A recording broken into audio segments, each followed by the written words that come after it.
بسم الله الرحمن الرحيم. وعن ابي هريره رضي الله عنه قال قال رسول الله صلى الله عليه وسلم يد الله ملأى لا تغيضها نفقة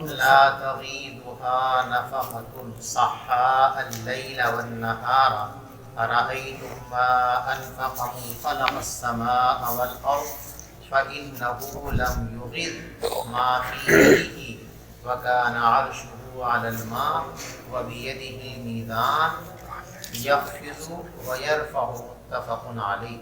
وفي رواية لمسلم يمين الله ملأى قال ابن نمير ملآن صحا لا يغيظها شيء الليل والنهار.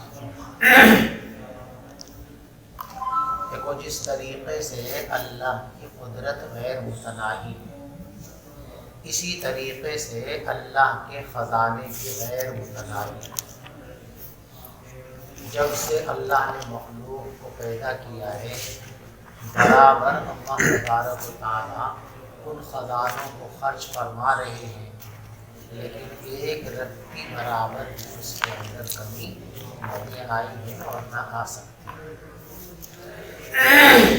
حضور پاک صلی اللہ علیہ وسلم نے ایک حدیث میں اللہ کے خزانوں کی وسعت کو اس طرح بیان فرمایا کہ یوں مانو کہ ساری دنیا میں جتنے انسان اب تک آ چکے ہیں اور قیامت تک آنے والے ہیں، اگر ان تمام انسانوں کو یہ کہا جائے کہ تم اللہ سے جو بھی اور جتنا بھی مانگ سکتے ہو مانگو، اور پھر سارے لوگ اپنی اپنی خواہش کے مطابق مانگ لیں اور اللہ تبارک و تعالیٰ ہر شخص کو اس کی مانگ اور خواہش کے مطابق دے دے، تو سب کو دینے کے بعد اللہ کے خزانے کے اندر کتنی کمی آئے گی؟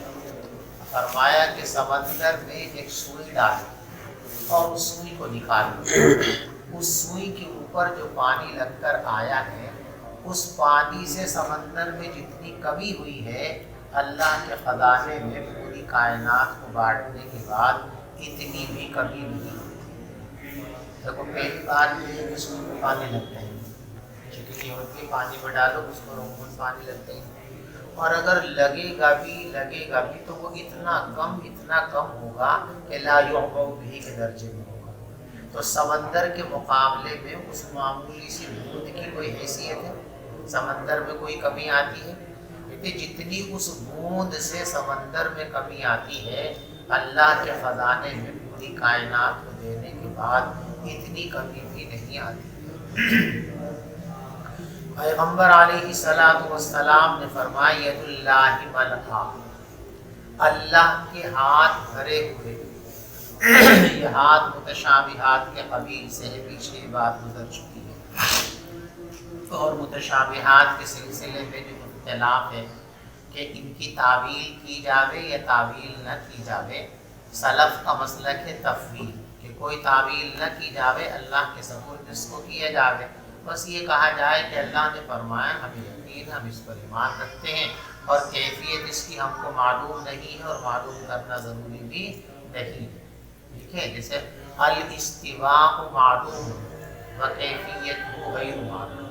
اللہ نے قرآن میں فرمایا الرحمن علی العرش استوى، تو استوا تو ہم کو معلوم ہے کہ اللہ کو استوا حاصل ہے، لیکن اس استوا کی نوعیت اور کیفیت کیا ہے یہ ہم کو معلوم نہیں ہے، اور نہ اس کا معلوم کرنا ضروری ہے۔ یہ ہے تفویض جو سلف کا مسلک تھا، یہ زیادہ اسلم اور محفوظ ہے، اس لیے کہ تعویل کرنے میں احتمال ہے، یہ بھی ہو سکتا ہے کہ ہم وہی تعویل کریں جو اللہ کے نزدیک درست اور صحیح ہے، اور یہ بھی ہو سکتا ہے کہ ہم جو تعویل کریں اپنے اجتہاد سے وہ اللہ کی مراد کے منافق، اس لیے اسلم اور محفوظ طریقہ تفویض کا ہے۔ لیکن خلف کا زمانہ آیا تو فرقہ مبتدعہ ضالہ باطلہ ان کی کثرت ہو گئی، لوگوں میں خواہشات کا غلبہ ہو گیا، تو اب لوگ ان نصوص کے غلط معنی بیان کرنے لگے، اس لیے لوگوں کو بدعقیدگی سے بچانے کے لیے، گمراہی سے بچانے کے لیے خلف کا مسلک ہے تعویل کا۔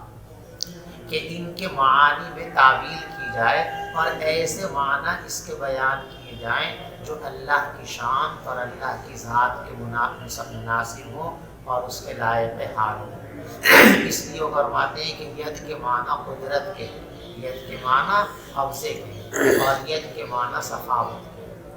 یہاں ید کے معنی سخاوت کے ہیں کہ اللہ تبارک و تعالیٰ بے انتہا سخی ہیں، ان کی سخاوت میں کبھی ذرہ برابر کوئی کمی نہیں آتی ہے۔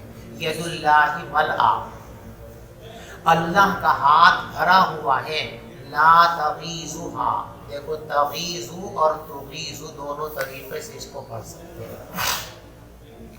نفقۃ، خرچ کرنا اللہ کے مال میں کمی نہیں کرتا۔ استحا اللیل والنہار، دن اور رات دن خرچ کرنے سے اللہ کا خزانہ کم نہیں ہوتا ہے۔ ارائیتم، کیا تم نہیں دیکھتے ہو کہ اللہ خرچ کر رہا ہے اس وقت سے جب سے آسمان اور زمین کو پیدا کیا ہے، فَإِنَّهُ لَمْ يَغِزْ فَإِنَّهُ لَمْ يُغْزِ، اور اس دن سے آج تک کم نہیں ہوا ہے وہ خزانہ جو اللہ تبارک و تعالیٰ کے ہاتھ میں ہے۔ وَكَانَ عَرْشُهُ عَلَى الْمَاءِ، اور اللہ کا عرش زمین و آسمان کو پیدا کرنے سے پانی پر تھا۔ یہ بات میں نے آپ کو پہلے بھی بتائی تھی کہ پانی پر ہونے کا مطلب یہ نہیں ہے کہ عرش اس طریقے سے سطح آب پر رکھا ہوا تھا، بلکہ پانی پر ہونے کا مطلب یہ ہے کہ پانی اور عرش الہی کے درمیان کوئی مخلوق حائل نہیں تھی، اس لیے کہ مخلوقات تھی ہی نہیں۔ اسی طریقے سے پانی کون سا ہے؟ بعض محدثین کی رائے یہ ہے کہ یہ جو سمندر ہے دنیا میں ہمارا مشاہد، یہی سمندر ہے۔ وَكَانَ عَرْشُهُ عَلَى الْمَاءِ، یعنی یہ پانی تھا اور اوپر اللہ کا عرش تھا، بیچ میں کوئی دوسری مخلوق، تو ماں سے مراد یہی سمندر کا پانی ہے۔ اور بعض حضرات کا خیال یہ ہے وَكَانَ عَرْشُهُ عَلَى الْمَاءِ میں جس ماں کا اور پانی کا تذکرہ کیا گیا ہے وہ ماں یہ نہیں ہے سمندر کا پانی، بلکہ وہ کوئی خاص پانی ہے جس کو اللہ تبارک و تعالیٰ ہی جانتے ہیں۔ سمجھیے بات بھائی۔ وَبِيَدِهِ الْمِيزَانُ، اور اسی کے ہاتھ میں ترازو ہے، وہ اس کو جھکاتا بھی رہتا ہے اٹھاتا بھی رہتا ہے۔ یہ تو بخاری اور مسلم کی روایت ہے، بخاری میں بھی یہی الفاظ ہیں اور مسلم میں بھی یہی الفاظ ہیں، لیکن مسلم میں یہ روایت مختلف سندوں سے آئی ہے۔ ایک سند کے ساتھ آئی تو یہ الفاظ ہیں جو بخاری کے مشابہ جو ہے بیان ہوئے، اور ایک اور سند سے مسلم شریف کے اندر یہ روایت آئی ہے تو اس روایت کے اندر الفاظ ذرا سے بدلے ہوئے، اور وہ بدلاؤ یہ ہے کہ یہ روایت جو بخاری اور مسلم دونوں کی مشترک روایت ہے، اس میں لفظ ید آیا، ید اللہ ملآ، اور وہ جو مسلم شریف کی دوسری روایت ہے اس میں ید کی جگہ یمین آیا، یمین اللہ۔ ایک فرق تو یہ ہوا ہے، سمجھ والی بات نہیں۔ دوسرا فرق یہ ہے کہ جو مشترک روایت ہے بخاری اور مسلم کی متفق علیہ، اس میں ہے ملآ، کیا ہے؟ ید اللہ ملآ، اور مسلم شریف کی اس روایت کے اندر ملآن، یمین اللہ ملآن۔ صحا لا یغیضھا شیء اللیل والنہار، وہاں شیء کا لفظ نہیں ہے، بس کیا ہے؟ لا تغیضھا نفقۃ صحا اللیل والنہار، اور یہاں کیا ہے؟ لفظ شیء آ گیا، لا یغیضھا شیء اللیل والنہار، دن اور رات مسلسل خرچ کرنا اللہ کے خزانوں میں کمی نہیں کرتا ہے۔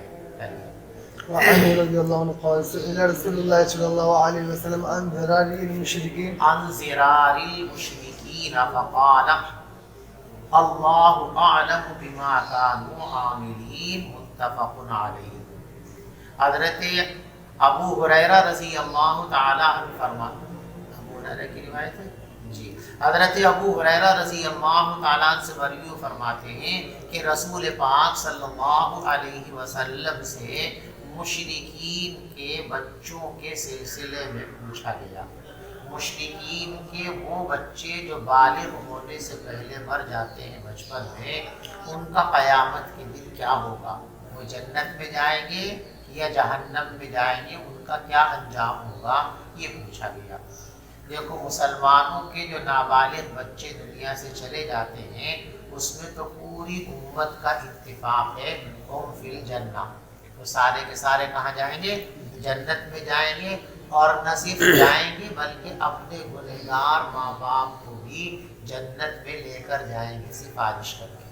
چھوٹے چھوٹے بچے جو مر گئے ہیں تو ان کے ماں باپ اگر کسی وجہ سے اپنے گناہوں کی وجہ سے پہلے مرحلے کے اندر جنت میں جانے میں رکاوٹ آئے گی تو وہ بچے رو دھو کر کے ضد کر کے اللہ تبارک و تعالیٰ سے کہیں گے، اور اللہ ان کی رعایت کرتے ہوئے ان ماں باپ کو بھی جنت میں بھیج دیں گے۔ تو مسلمانوں کے چھوٹے چھوٹے مر جانے والے بچے یہ تو بالاتفاق جنتی ہیں، اس میں کوئی اختلاف نہیں۔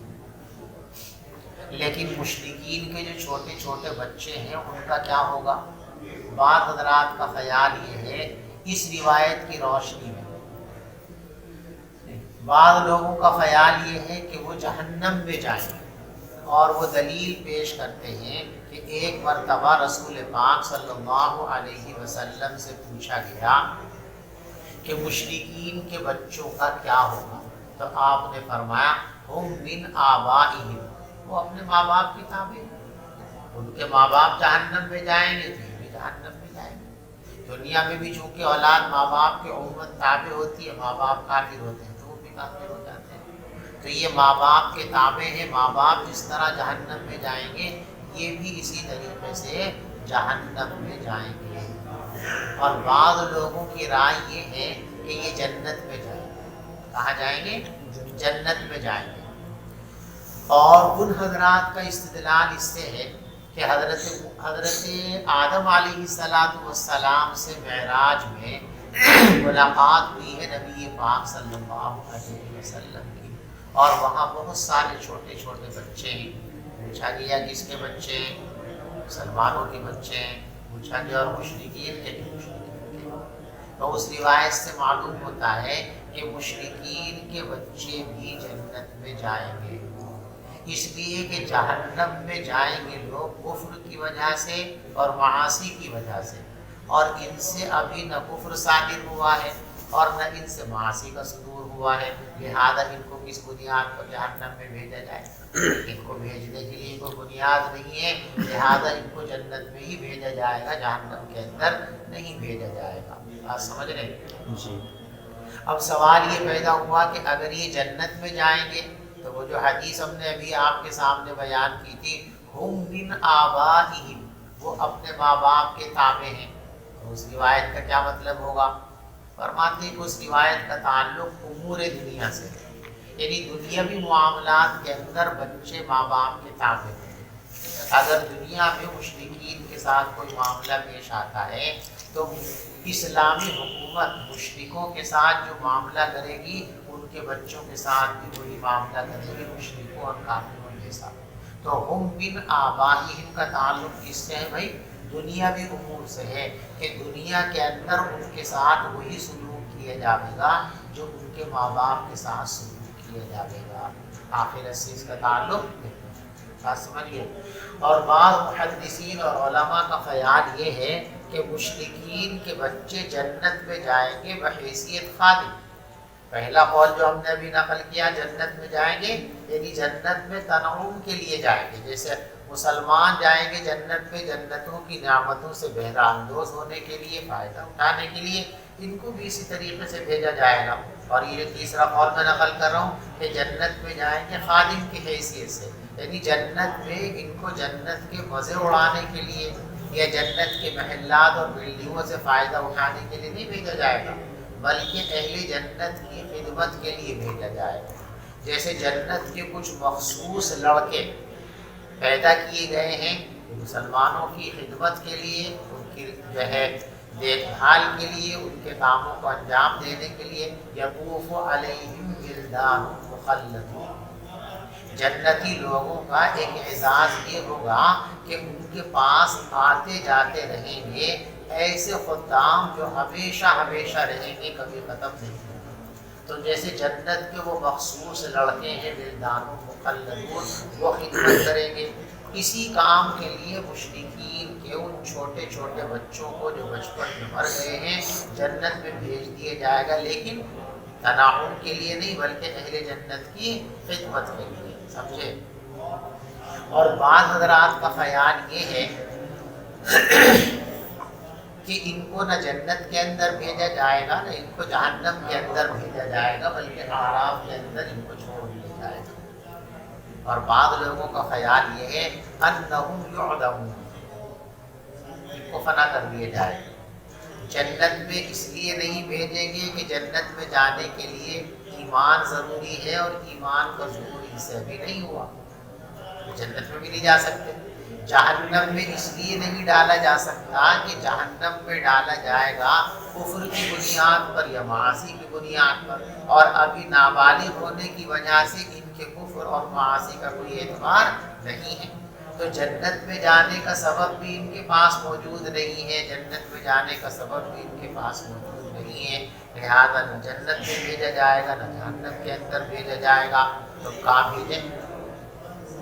آخرت میں تو بس یہی دو ٹھکانے رہیں گے اور تو کوئی ٹھکانہ ہوگا نہیں، جنت ہے یا جہنم ہے۔ اب یہ جنت میں بھی نہیں جا سکتے، جہنم میں بھی نہیں جا سکتے، تو کوئی جگہ ہی نہیں ان کے رہنے کے لیے، اس لیے بس ان کو فنا کر دیا جائے گا، ان کو ہمیشہ کے لیے نہیں رکھا جائے گا۔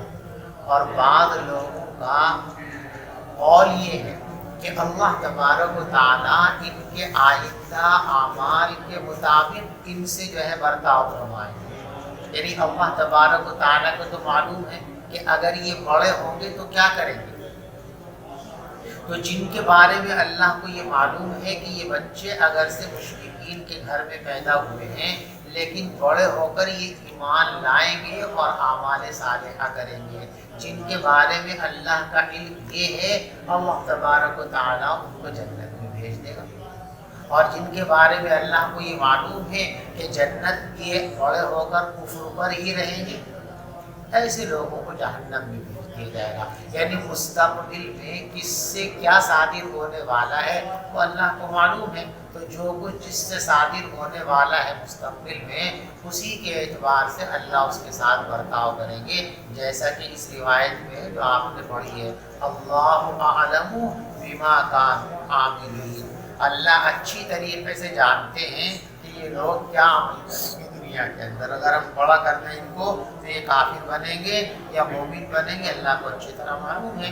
جو مومن بننے والے ہیں ان کو جنت میں بھیج دیا جائے گا، جو کافر بنتے ہیں ان کو جہنم کے اندر ڈال دیا جائے گا۔ اور ایک قول اس کے اندر توقف کا ہے کہ جب یہاں دلائل کے اندر تعارض ہے، دونوں طرح کے دلائل ہیں، تو ہمیں اس سلسلے کے اندر محض اپنی رائے کی بنیاد پر کوئی فیصلہ نہیں کرنا چاہیے، بلکہ اس بات کو اللہ کے حوالے کر دینا چاہیے کہ اللہ جانے جو بھی کچھ ہوگا ان کا۔ ہم نہ یہ کہہ سکتے ہیں کہ جنت میں جائیں گے، نہ یہ کہہ سکتے ہیں کہ جہنم میں جائیں گے، بلکہ اللہ تبارک و تعالیٰ جو چاہیں گے فیصلہ کریں گے، اللہ کو معلوم ہے، ہم کو معلوم نہیں ہے اور معلوم ہونا ضروری بھی نہیں ہے، اس لیے کہ اللہ تبارک و تعالیٰ ہم سے نہیں پوچھنے کے کہ بتاؤ وہ مشرکین کے بچوں میں کیا عقیدہ لے کر کے آئے تھے، یا بتاؤ ان کو جنت میں ڈالیں بھیجیں یا جہنم کے اندر ڈالیں، ہمارا موضوع ہی نہیں ہے، لہٰذا اس پر ہم کو زیادہ غور و خوض کرنے کی ضرورت نہیں ہے۔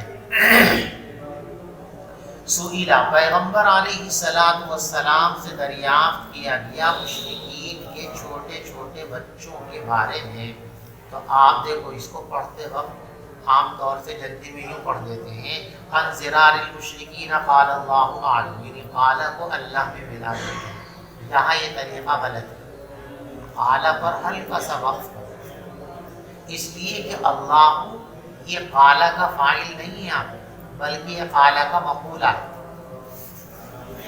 تو پیغمبر علیہ السلام، اس قال کے اندر ضمیر ہے فاعل جو پیغمبر علیہ السلام، تو قائل یہاں پر کون ہے؟ اللہ نہیں ہے، بلکہ قائل رسول اللہ۔ اگر ہم قال کو اللہ کے ساتھ ملا دیتے ہیں قال اللہ، تو ایسی صورت کے اندر یہ ابہام پیدا ہوتا ہے کہ اللہ اس قال کے فاعل ہے، اور اللہ کو قال کا فاعل یہاں بنا دیا تو معنی خبط ہو جائے گا، اس لیے پڑھتے وقت اس کو خاص طور سے کیسے پڑھنا آپ کو، وعنہ قال سئل رسول اللہ صلی اللہ علیہ وسلم عن ضرار المشرکین قال اللہ اعلم بما كانوا عاملون، اللہ خوب اچھی طریقے سے جانتا ہے اس بات کو کہ بڑے ہو کر وہ کیا عمل کرتے ہیں۔ الفصل الثاني عن عبادة بن ٹائم بھی دیکھتے رہنا. چلو. الفصل الثاني عن عبادة بن الصامت رضي الله عنه قال قال رسول الله صلى الله عليه وسلم إن أول ما خلق الله القلم فقال له اكتب قال ما أكتب قال اكتب القدر فكتب ما كان وما هو كائن إلى الأبد رواه الترمذي وقال هذا حديث غريب إسنادا. دیکھیں تقدیر کا باب ہے جس کا خلاصہ ہم کی بار بار سنتے اور پڑھتے آ رہے ہیں، بیان کرتے آ رہے ہیں کہ جو کچھ بھی کائنات میں رونما ہو رہا ہے اور ابد تک رونما ہوگا، وہ سب کچھ اللہ کے یہاں لوح محفوظ میں لکھا ہوا ہے. ایسا ہوگا، ایسا ہوگا، ایسا ہوگا، اور جیسا لوح محفوظ کے اندر لکھا ہے ویسا ہی ہوتا رہے گا. اس کے خلاف ایک ذرہ برابر بھی کوئی چیز دنیا کے اندر ظاہر نہیں ہوگی. وہی مضمون اس روایت کے اندر بھی ہے دوسرے انداز سے. پیغمبر علیہ السلام ارشاد فرماتے ہیں کہ سب سے پہلے جو چیز اللہ تبارک و تعالیٰ نے پیدا فرمائی ہے وہ قلم ہے. کیا ہے؟ قلم. سب سے پہلے اللہ نے قلم کو پیدا کیا. اب یہاں ایک اشکال بتا ہے کہ اس روایت کے اندر یہ بیان کیا جا رہا کہ اول مخلوق قلم ہے. سب سے پہلے جو چیز پیدا کی گئی وہ کیا ہے؟ قلم ہے. جبکہ ایک حدیث کے اندر یہ ہے اول ما خلق اللہ نوری. پیغمبر علیہ السلام فرماتے ہیں کہ سب سے پہلے جو چیز اللہ نے پیدا فرمائی وہ میرا نور ہے. اور بہت سی روایتوں کے اندر فرمایا گیا اول ما خلق اللہ العقل. سب سے پہلے اللہ نے جو چیز پیدا فرمائی وہ عقل ہے. اب یہ اول ہے، یہ اول ہے یا وہ اول ہے؟ علماء فرماتے ہیں کہ سب سے پہلے جو چیز پیدا کی گئی ہے وہ نور نبوت، حضور پاک صلی اللہ علیہ وسلم کا نور. حقیقت کے اعتبار سے اولیت کا درجہ حاصل ہے رسول پاک صلی اللہ علیہ وسلم کے نور نبوت. تو اول ما خلق اللہ نوری کے اندر اولیت حقیقی مراد، یعنی اس سے پہلے مخلوق کوئی چیز وجود میں سب سے پہلے جس مخلوق کو وجود بخشا گیا وہ رسول پاک صلی اللہ علیہ وسلم کا نور نبوت. اور یہ باقی چیزیں جو ہیں ان میں اولیت اضافی اور نسبی، یعنی بہت ساری مخلوقات سے پہلے ان کو پیدا کیا، ورنہ تو اس سے پہلے بھی کچھ چیزیں پیدا ہو گئی. قلم کو پیدا کرنے سے پہلے اللہ کے رسول صلی اللہ علیہ وسلم کا نور پیدا کیا جا چکا ہے. عرش ہے پہلے سے، پانی ہے پہلے سے. اس لیے کہ لکھنے والی چیز کے ساتھ ساتھ یہ بھی بیان کیا گیا روایتوں کے اندر کہ اس وقت عرش پانی پر تھا. تو گویا پانی پہلے ہو چکا پہلے، عرش پہلے ہو چکا پہلے. تو عقل کا اول مخلوق ہونا اور قلم کا اول مخلوق ہونا یہ اولیت اضافیہ ہے، اور حقیقی اولیت وہ نور نبوت کو حاصل ہے. سمجھ میں آ رہی بات؟ لہٰذا کوئی تعارض نہیں رہا. بات سمجھے یا نہیں سمجھے؟ ہمارا سمجھاؤ، سمجھ گئے نا؟ جو بات سمجھ میں نہ آیا کرے بلا تکلف بتا دیا کرو کہ نہیں سمجھے. شرمانا مت، شرماؤ گے تو گھاٹا کرو گے. تھوڑا آسان کر دیں حضرت اسے. دیکھو اولیت، ایک تو اول ہونا ایسا ہے کہ اس سے پہلے کوئی چیز تھی ہی نہیں، کوئی بھی چیز نہیں. ٹھیک ہے، اس کو آپ یوں سمجھیے کہ مدرسے میں ہم لوگ آتے ہیں، ٹائم متعین ہے 8:30 بجے آنا ہے، لیکن مجبوریاں ہیں، قواعد ہیں، ضرورت ہے. بالکل 8:30 پر سارے طلبا اور سارے اساتذہ بیک وقت داخل نہیں ہو سکتے. ٹھیک ہے نا؟ اب تمام اساتذہ میں اور تمام طلبا میں جو سب سے پہلے آئے، یعنی اس سے پہلے جامع مسجد میں نہ کسی استاد نے قدم رکھا نہ کسی شاگرد نے قدم رکھا. تو جو سب سے پہلے قدم رکھے گا اس گیٹ میں کیا کہیں گے؟ اول من دخل ھذا، سب سے پہلے جو آیا وہ یہ ہے. تو سب سے پہلے جو یہ آیا یہ ہے اولیت حقیقیہ.